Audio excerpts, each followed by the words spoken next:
요한복음 1장 12절 13절 두 절을 제가 읽겠습니다. 영접하는 자 곧 그 이름을 믿는 자들에게는 하나님의 자녀가 되는 권세를 주셨으니 이는 혈통으로나 육정으로나 사람의 뜻으로 나지 아니하고 오직 하나님께로서 난 자들이니라. 여러분, 우리 교회가 추구하는 신앙이 무엇인지 아십니까? 그 신앙을 복음주의라고 그렇게 우리가 부릅니다. 여러분이 그 복음주의라는 말은 몰라도 괜찮아요. 아무튼 우리가 믿는 그 신앙의 내용, 그 신앙의 방향이 무엇인지 알면 됩니다.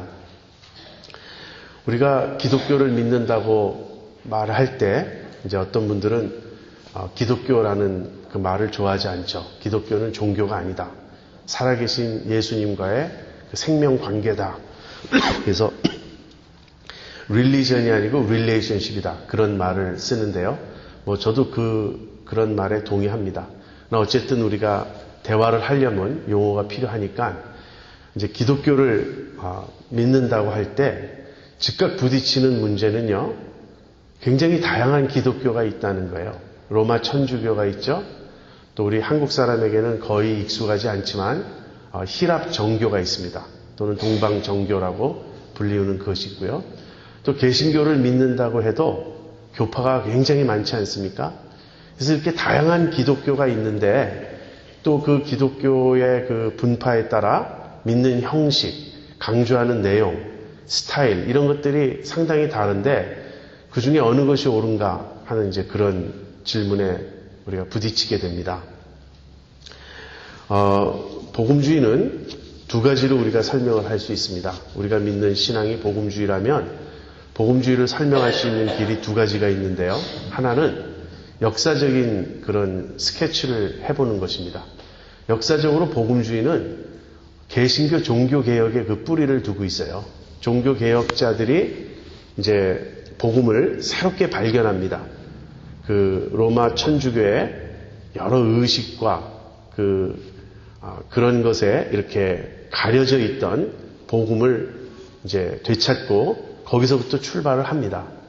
그러면서 역사적으로 경건주의 운동, 또 부흥 운동, 그리고 영국의 그 청교도주의 이런 신앙 운동들이 다 이렇게 함께 어우러져서 큰 흐름을 형성해서 오늘에까지 이르러 오고 있어요. 그래서 그러한 역사적인 구체적인 이 흐름과 운동을 우리가 가리켜서 이들이 복음주의다 이렇게 말할 수 있고요. 우리도 그렇게 거기에 연결이 되어 있습니다. 그렇지만 역사적인 그 스케치보다 더 중요한 것은요. 복음주의는 신학적인 입장이라는 거예요. 복음주의는 어떤 분명한 그런 어떤 믿음의 입장을 가지고 있습니다. 그것이 무엇인가? 그것은 한마디로 이야기하면 성경대로 믿자는 것입니다. 아마 제가 이렇게 말씀드리면 그러면 복음주의 외에 다른 기독교는 성경대로 믿지 않는 것인가 이렇게 반문할 수도 있겠습니다. 근데 실제로 그 내용을 살펴보면 성경만을 이렇게 좇고자 하는 그런 신앙운동이 복음주의고요. 성경의 교회의 전통, 교회의 어떤 역사적으로 내려오는 가르침 이런 것들이 성경과 거의 동등하게 취급되거나 성경보다 더 우선시되는 그런 모습을 우리가 복음주의 외의 그 신앙 교파들에서 우리가 찾아볼 수 있습니다. 또 자유주의 신학의 입장에서는요. 성경보다 인간의 이성을 더 위에 둡니다. 그래서 성경이 무엇이라고 말하느냐를 내 이성으로 판단을 합니다. 내 이성으로 판단해서 받아들일 수 없으면 거부하고 받아들일 수 있는 것만 받아들이고자 하는 것이죠. 우리가 성경을 중심으로 예수님을 믿는다고 말할 때는 언제든지 지금까지 내가 믿고 따랐던 어떤 그런 교리라 할지라도 성경이 다르게 가르치는 것을 깨닫는 순간 바꿀 수 있어야 한다는 거예요. 그것이 성경적인 신앙입니다. 내가 먼저 내 신학적 입장을 정해놓고 그것을 가지고 성경을 뜯어 고치거나 내 마음대로 억지로 해석을 하는 것이 아니고 열린 마음으로 성경을 읽고 그 성경의 가르침이 무엇이든지 간에 그것을 중심으로 내 신앙을 자꾸자꾸 재형성해가고자 해야 한다는 것이에요. 이것이 복음주의인데요. 그 복음주의의 핵심적인 내용은 무엇인가? 이제 제일 중요한 것이 성경이라고 제가 말씀드렸는데, 존 스타트 목사님의 복음주의의 기본 진리라는 책이 있습니다. 그 책에 보면 복음주의의 핵심 내용을 3가지로 요약을 하고 있어요. 첫 번째는 성경만이 유일한 이 신앙의 기준이다 하는 것이에요. 이것을 조금 어렵게 설명을 하면 계시라고 말합니다. 영어로는 R로 시작하는데 Revelation이에요. 그래서 성부 하나님이 계시하신 내용, 그것이 성경에 담겨 있고 이 성경만이 우리의 유일한 신앙의 기준이요 권위다 하는 것입니다. 두 번째는요, 이제 성부 하나님이 계시라면 성자 예수님은 우리의 유일한 구원의 길이 되시는 거예요. 그래서 십자가입니다. 성경이 우리의 유일한 신앙의 기준이라면 십자가만이 우리의 유일한 구원의 길이 됩니다. 십자가에다가 무엇을 더하면 그것은 복음주의가 아니에요. 십자가를 믿으면서도 동시에 행위가 필요하다든지 또 율법을 지켜야 한다든지 공로가 있어야 된다든지 뭐 이런 것은 옳지 않습니다. 중세 교회가 끝나고 종교개혁 시대 때 면죄부라는 것이 있었죠. 그 면죄부를 사는 순간 내 죄가 용서함 받는다든지 또는 내가 어떤 친척, 나보다 먼저 죽은 친척이나 가족을 위해서 그 면죄부를 살 경우 그 면죄부의 그 효력으로 그들이 연옥에서 천국으로 올라간다든지 이런 것은 말이 되질 않는 것이에요. 오직 십자가만이 우리 구원의 길이다. 이렇게 믿는 것입니다. 그 다음에 세 번째, 성령 하나님이 하시는 일은 다양한데 그 중에서 제일 대표적인 것은 중생이에요. 영어로 regeneration 그렇게 말합니다. 아까 그 성자 예수님의 그 십자가 구원을 영어로는 redemption, R로 시작하는 단어예요. revelation, redemption, 그리고 regeneration 이렇게 셋입니다. 이 중생이 성령께서 하시는 아주 중요한 일입니다. 그래서 우리가 복음주의 신앙을 갖고 있다 이렇게 말할 때는 거듭나야 한다는 것이에요. 거듭나지 않으면 참된 기독교인이 아니라고 믿는 것이 복음주의의 입장입니다. 제가 복음주의로서 길게 서론을 말씀드린 이유는 바로 이 중생에 대해서 여러분과 오늘 함께 생각을 해보려고 하기 때문입니다.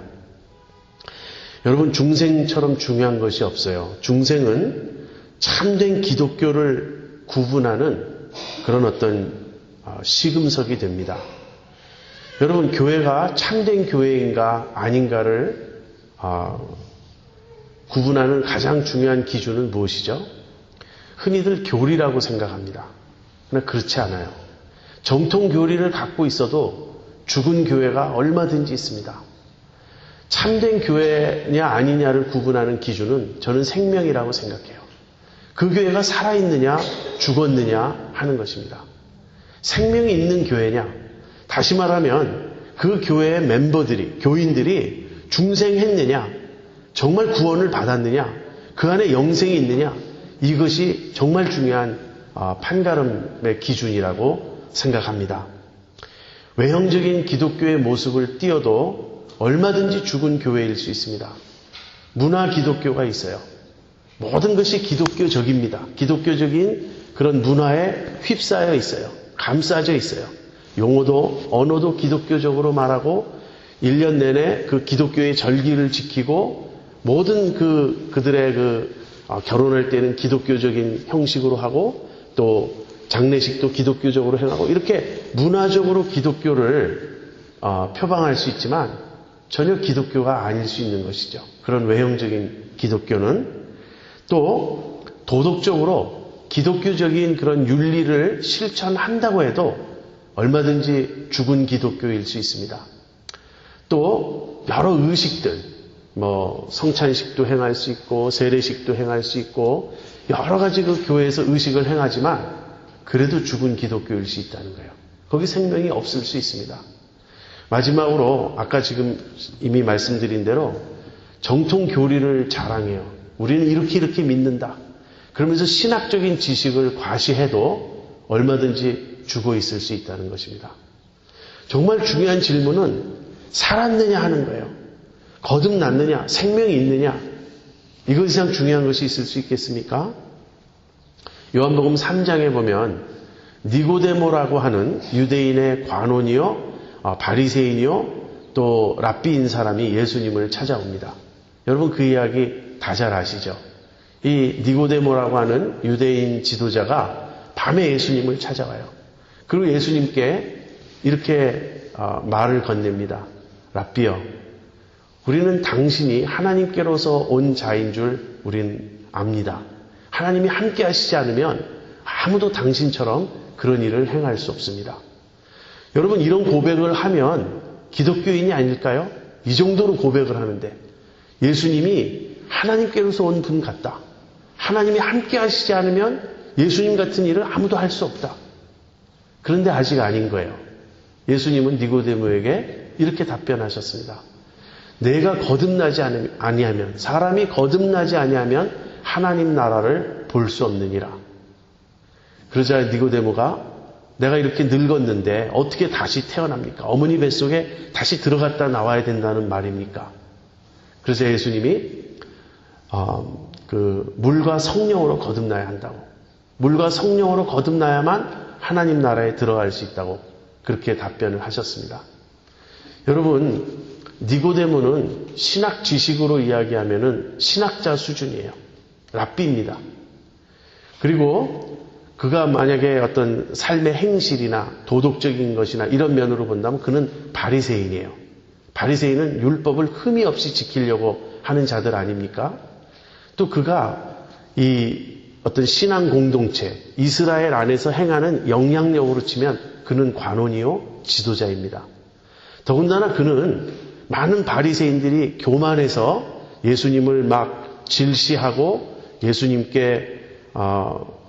예수님을 향해서 막 그 자기들의 적의를 드러내고 예수님을 심지어는 죽이고자 했는데 니고데모는 겸손히 예수님을 찾아와서 배우고자 합니다.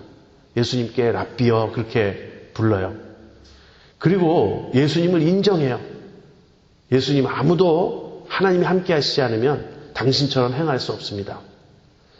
이 정도면은 요즘 교회에 만약에 이런 분을 우리가 만난다면요.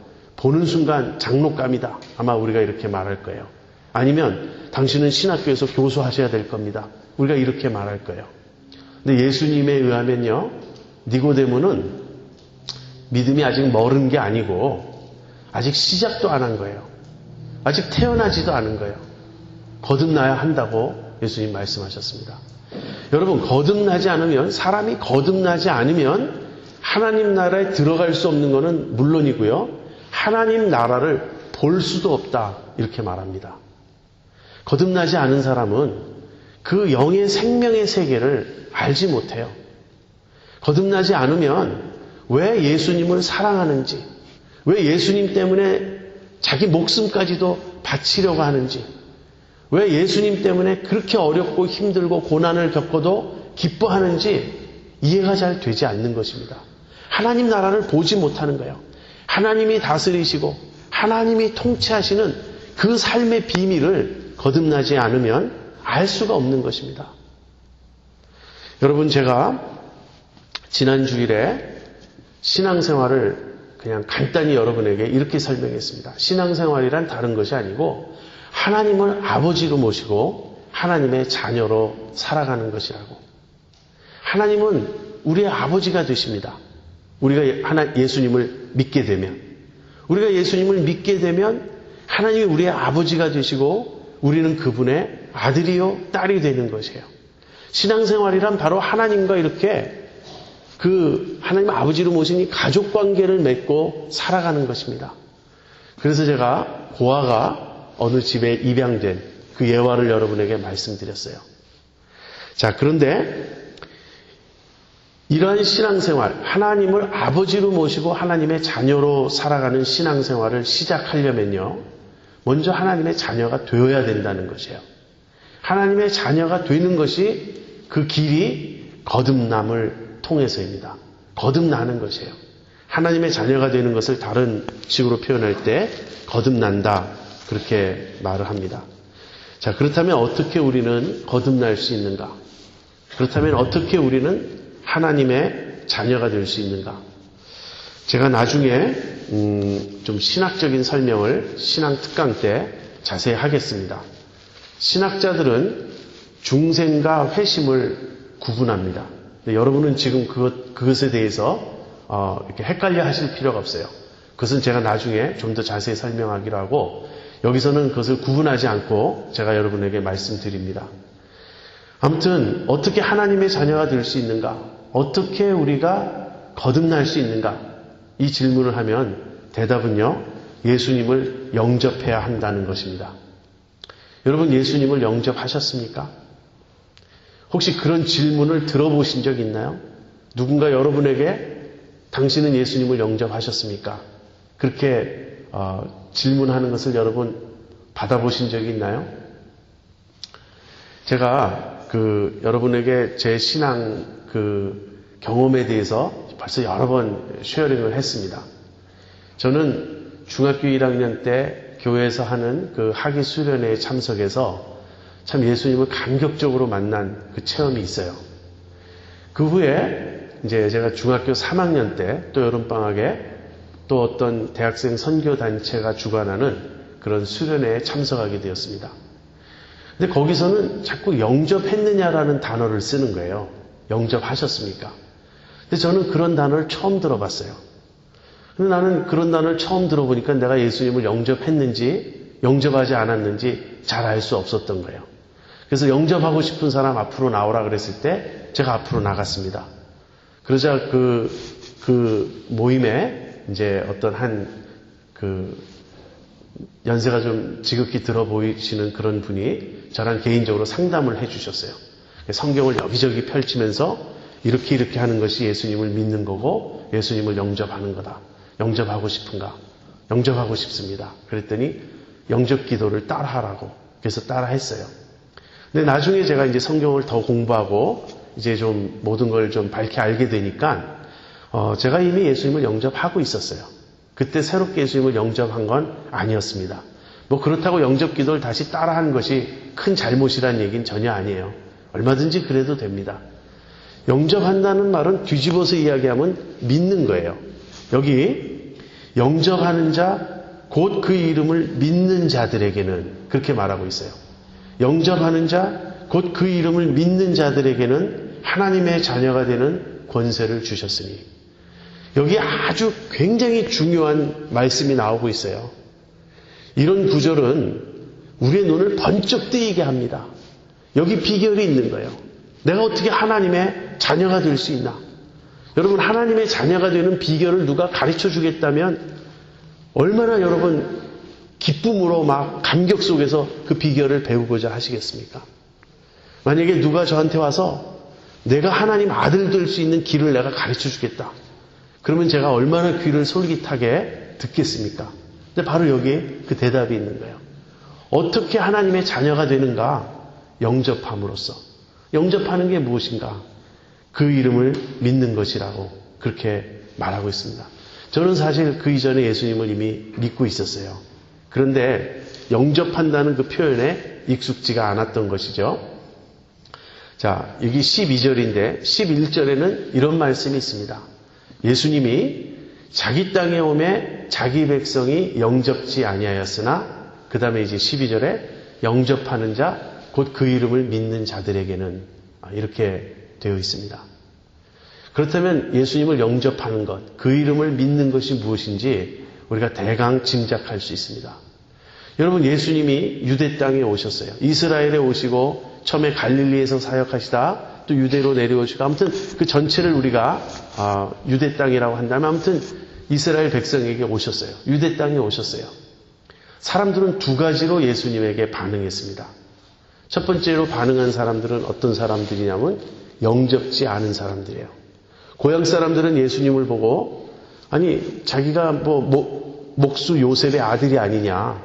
자기 부모를 우리가 알고 그 형제들도 우리가 다 아는데 아니 갑자기 무슨 하나님의 아들이라고 나타나서 그러는가. 예수님이 행하신 놀라운 기적을 알면서도 예수님을 배척했습니다. 그래서 예수님이 선지자가 자기 고향 외에서는 존경을 받지 아니함이 없다. 그렇게 말씀을 하셨어요. 고향 사람들은 예수님을 배척했습니다. 또 많은 사람들이 예수님이 행하신 기적을 보고 막 쫓아갔고요.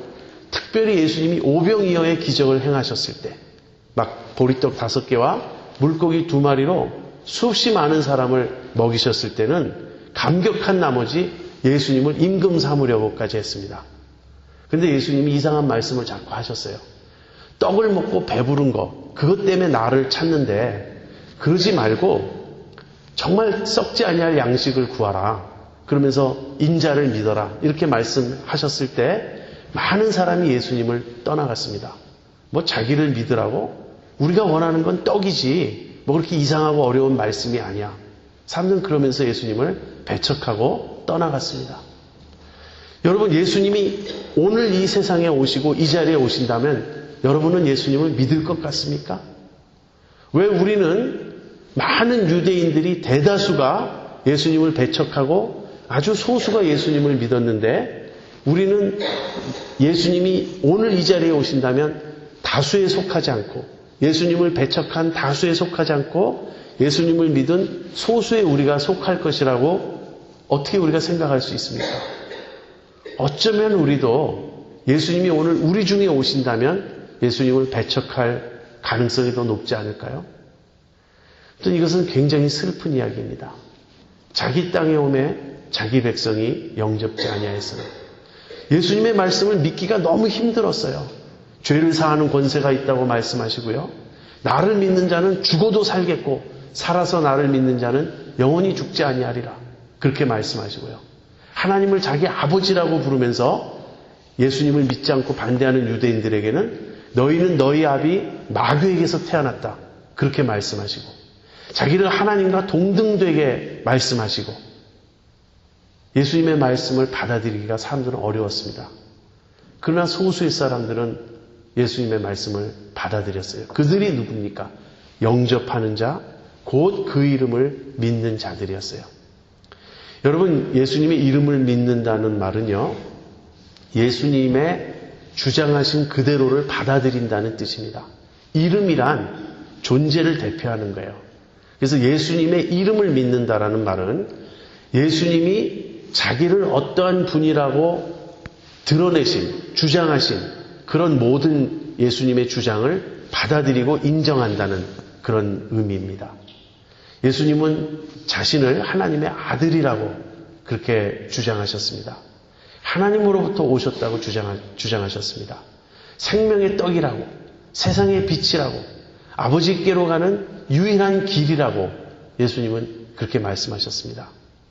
하나님이 세상을 이처럼 사랑하사 독생자를 주셨으니 이는 저를 믿는 자마다 멸망치 않고 영생을 얻게 하려 하심이라. 예수님이 이렇게 말씀하셨어요. 본인이 독생자라고 하나님이 나를 주셨다고 너희들이 나를 믿으면 영생을 얻게 될 것이라고.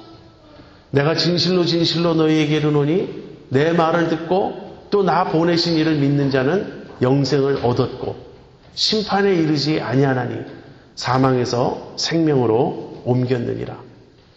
바로 이런 예수님의 주장을 받아들이는 것이에요. 인정하는 것입니다. 그렇다고 믿는 것입니다. 여러분 이 믿음을 가지고 계시나요? 예수님을 이렇게 믿으시나요? 그래서 첫 번째로 예수님의 이름을 믿는다는 것, 이것이 예수님을 받아들이는 것, 영접하는 것인데요. 그것의 첫 번째 의미는 예수님이 자기 자신에 대해서 주장하신 그대로를 우리가 받아들이는 거예요. 그 다음에 두 번째는요. 그 다음에는 그 예수님께 우리 자신을 의탁하는 겁니다. 예수님, 당신이 나의 구세주이십니다.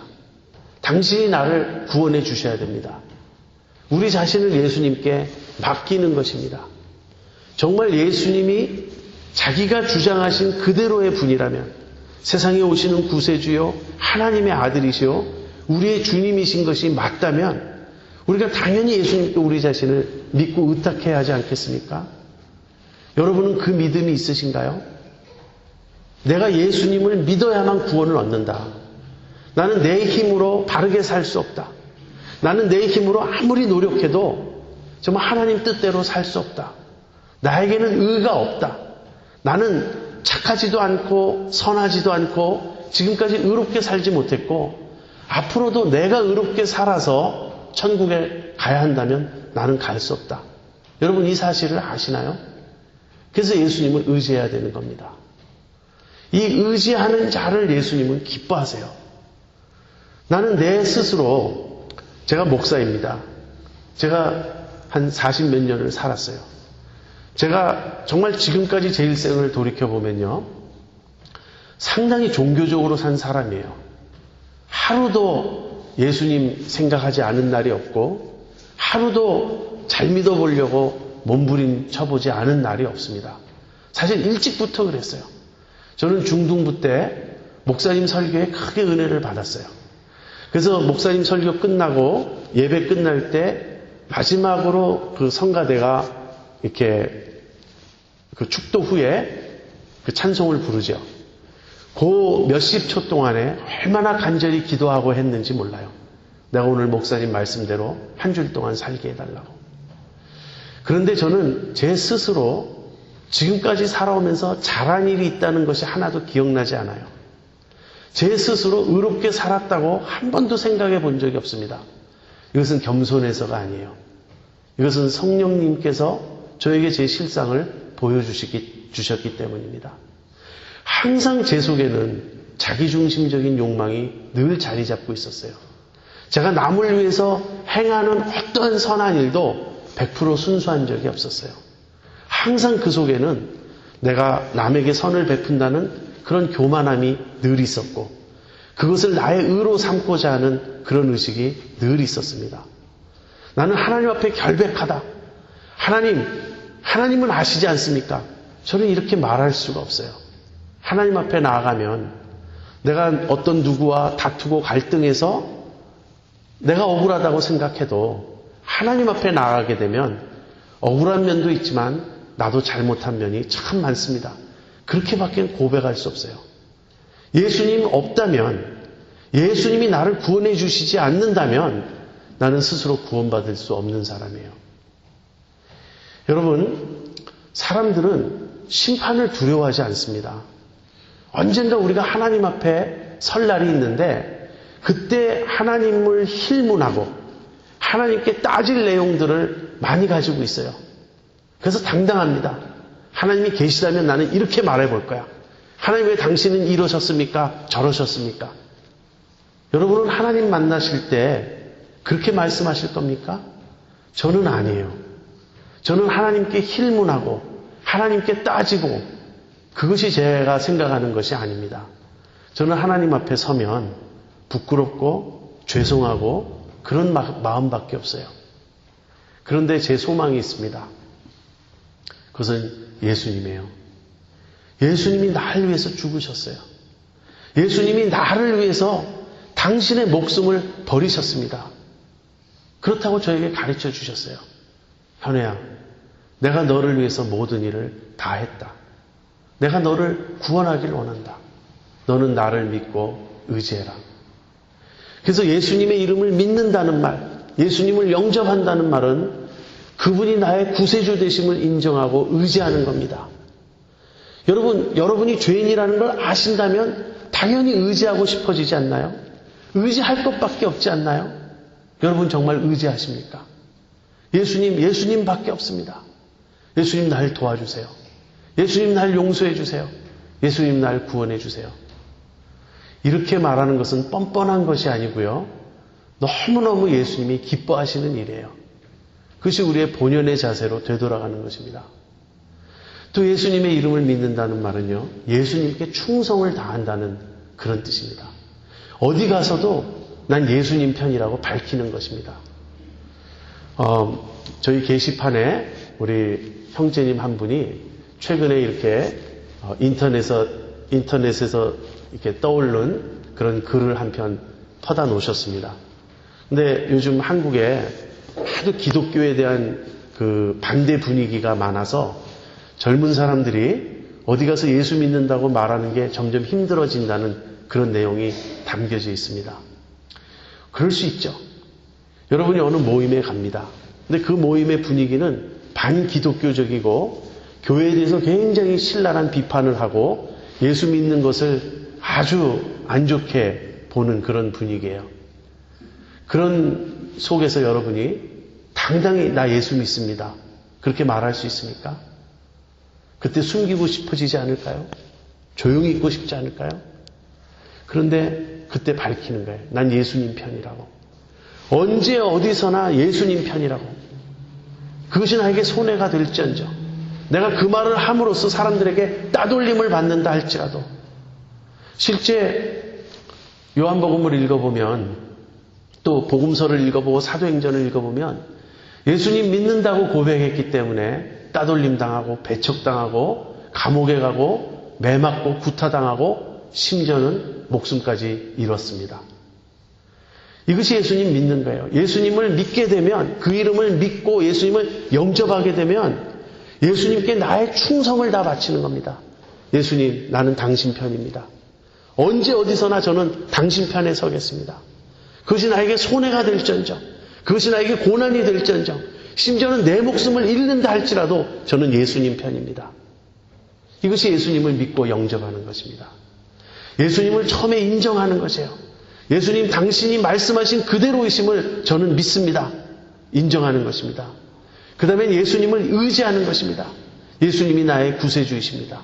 예수님 나를 구원해 주세요. 그 다음에는 예수님께 충성을 다하는 것입니다. 저는 예수님 따르겠습니다. 예수님 말씀대로 살겠습니다. 언제 어디서나 예수님 편이 되겠습니다. 이것이 예수님을 영접하는 것이에요. 예수님의 이름을 믿는 것이에요. 여러분 그렇게 하셨습니까? 어떻게 그렇게 할 수 있나요? 계시록 3장 20절에 이런 말씀이 있습니다.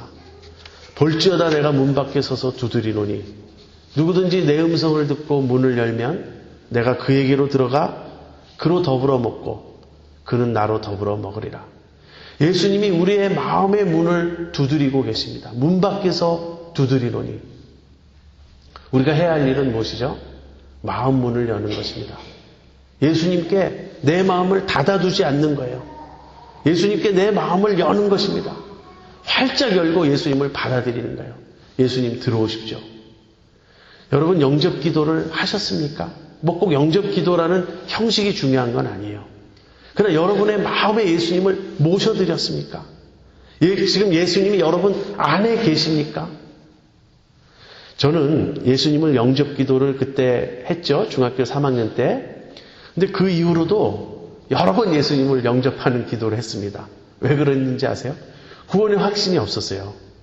예수님을 내가 영접했는데 예수님을 믿는다고 고백했는데 그 다음 내 삶을 보면 또 내가 죄를 많이 짓고 마음의 욕심이 많아지고 그렇게 못되게 살고 그러는 거예요. 그럴 때마다 다시 시작하고 싶었어요. 깨끗이 시작하고 싶었어요. 아마 그런 내 마음의 소원대로라면 결심할 때마다 세례도 좀 새로 받고 싶었어요. 그런데 그런 걸 반복한다고 제가 새로워지는 것이 아닙니다. 내가 예수님을 한 번 영접하면 예수님은 내 안에 들어오셔서 영원히 떠나지 아니하시고 저와 함께 하십니다. 그래서 제일 중요한 것은 예수님을 모셨냐 하는 것입니다. 여러분 예수님을 여러분 마음 안에 모셨습니까? 여러분 믿음에는 여러 단계가 있습니다. 사실 예수님에 대한 것을 듣고 머리로 그렇구나라고 인정하는 단계가 있어요. 그것이 출발일 것입니다. 그러나 그 단계가 구원을 받은 단계는 아니라는 거예요. 지식적으로 알고 인정하는 것은 구원의 단계가 아직 아닙니다. 우리가 여기서 머무는 경우가 너무 많아요. 이것이 지금 우리들의 문제가 아닌가 그렇게 생각합니다. 야고보는 그렇게 말합니다. 내가 하나님은 한 분이신 줄 믿느냐? 귀신들도 믿고 떠느니라. 그렇게 말해요. 귀신들은 우리보다 더 낫습니다. 믿고 떨기까지 해요. 여러분, 하나님이 한 분이시라고 인정하는 것이 살아있는 믿음이 아니에요. 예수님이 한 번은 가버나움 회당에 들어가셨습니다. 그때 거기 귀신 들린 자가 있었어요. 그 사람이 소리를 높여서 이렇게 외칩니다. 나사렛 예수여, 우리를 멸하려 오셨나이까? 나는 당신이 누군지 압니다. 당신은 하나님의 거룩한 자신이다. 예수님이 꾸짖죠. 귀신에게 꾸짖고 나가라고 말씀하십니다. 귀신은 오히려 알아봤어요. 예수님을. 다른 사람들은 못 알아봐도. 그러므로 여러분, 우리가 하나님 한 분이신 줄 믿는다고, 인정한다고 거듭난 것이 아니라는 거예요. 심지어는 예수님이 하나님의 거룩하신 자다라고 인정한다고 우리가 구원받은 것도 아니라는 것입니다. 고린도전서 15장에 보면 바울이 이런 말을 합니다. 내가 너희에게 전한 것을 너희가 헛되이 믿지 않았으면 구원을 얻으리라. 헛되이 믿을 수 있다는 거예요. 헛되이 믿는다라는 말은 머리로는 인정하지만 내 마음 중심에서는 받아들이지 않고 있는 것입니다. 아까 이야기한 것처럼 의지하지 않고 충성하지 않고 예수님을 따라 살려고 하지 않을 때는 아직까지 거듭난 것이 아니에요. 거듭나는 것은 예수님을 모셔드림으로 예수님이 이제 내 안에 사시는 것을 의미합니다. 예수님의 생명이 내 안에 있는 것을 의미해요. 거듭난 것은 분명한 표적이 있습니다. 사인이 있고 표지가 있어요. 거듭난 증거가 있다는 것이에요. 거듭난 사람은 첫째로 하나님께서 그 사람에게 새 마음을 주셨습니다. 이 새 마음은 하나님을 사랑하게 되는 마음이에요. 하나님을 사모하게 되는 마음이에요. 그래서 거듭난 사람은 말씀을 사모하게 됩니다. 말씀을 자꾸 읽고 싶어지는 거예요. 거듭난 사람은 기도하고 싶어집니다. 하나님을 찾게 되는 거예요. 가치관이 바뀝니다. 세상보다 하나님이 훨씬 중요하다는 것을 알게 됩니다. 이러한 실제적 변화, 실제적 마음의 변화가 그것이 거듭남의 증거예요. 그 다음에는 마음의 깨어짐이 있습니다. 자기 죄에 대한 예리한 자각이 있어요. 참으로 거듭난 사람이라면 자기가 죄인이라는 것을 마음 중심에서부터 인정하고 애통해 하게 되어 있습니다. 이런 것이 없다면 아직 인격적으로 주님을 만나지 못한 거예요. 저는 오늘날 교회의 가장 큰 문제가 무엇이냐 이렇게 누가 묻는다면 거듭나지 않은 사람이 교회에 굉장히 많은 것이다. 저는 그렇게 대답하겠습니다. 저는 그렇게 생각해요. 물론 거듭난 사람도 강팍해질 수 있고 완악해질 수 있습니다. 거듭난 사람도 불순종할 수 있습니다. 그러나 참으로 거듭난 사람이라면 그것이 오래 지속될 수 없어요. 순간적으로 그랬다 할지라도 성령님의 책망을 받고 회개할 수밖에 없습니다. 자기가 다른 사람에게 아픔을 주고 난 이후에는 뒤에 돌아가서 그것이 자기의 마음을 괴롭게 합니다. 그래서 찾아가서 내가 미안하다고, 내가 잘못했다고 그렇게 말할 수밖에 없는 것이에요. 오늘날 거듭나지 않은 사람이 직분을 받는 경우도 허다합니다. 심지어는 목회자가 되어 있는 경우도 허다합니다. 겉으로 봐서 알 수 없어요. 거듭남은 생명의 문제입니다. 하나님과의 인격적인 관계의 문제입니다. 여러분 거듭나셨습니까? 여러분 정말 거듭나셨습니까? 거듭나야 합니다. 저에게 일어난 가장 중요한 일이 있다면 제가 거듭났다고 하는 것이에요. 찬송을 부를 때 그런 생각을 하게 됩니다. 어쩌면 이 찬송가의 가사가 내 고백이 되었는가? 어떻게 내가 예수님을 믿게 되었는가? 이것은 기적 중의 기적이에요. 이건 정말 내가 한 일이 아니에요.